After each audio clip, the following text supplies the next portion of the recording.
今次火炬傳遞共設火炬手200棒，每個城市跑50棒。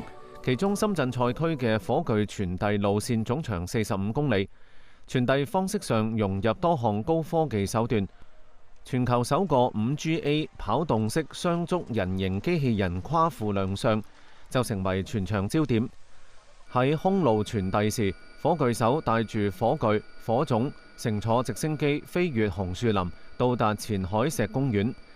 呢條串聯行政中心、科創園區嘅路線，立體展現開放之城嘅改革基因同科創活力，致敬深圳經濟特區建立45週年。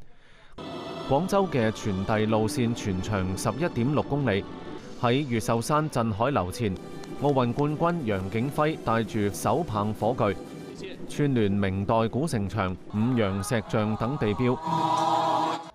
無人駕駛車輛承載火種，轉場至二沙島廣東體育館，最終喺海心沙收火，盡顯千年商都嘅傳承同創新。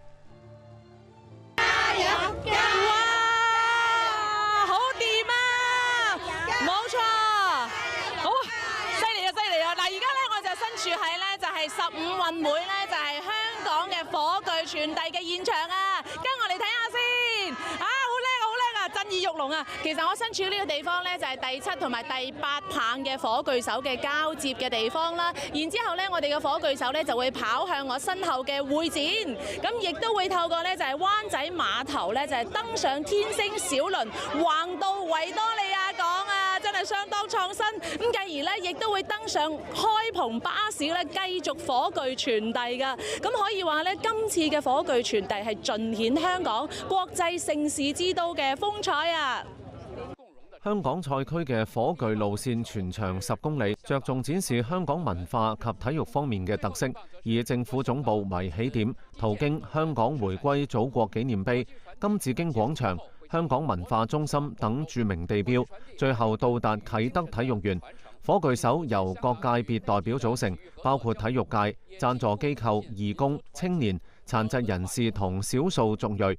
今次嘅全運會係我哋粵港澳史無前例啦，咁我覺得係一個真正嘅一個開始咯。咁所以一個好嘅開始就係最重要。因為15年前呢，我是亞運會的火炬手，所以這次能夠再成為15年的火炬手，我感覺到非常的榮幸，也感覺到使命非凡。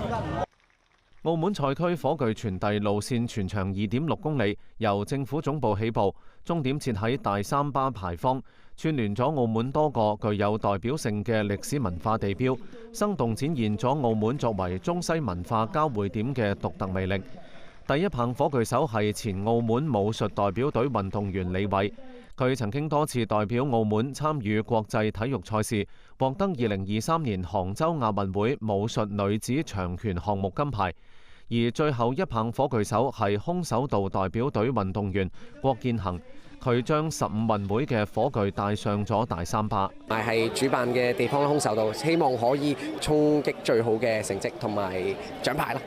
火炬傳遞活動之後，4個城市嘅火種將會送到廣州，喺熔火儀式之後，取名為綻放嘅15運會火炬將喺大灣區綻放。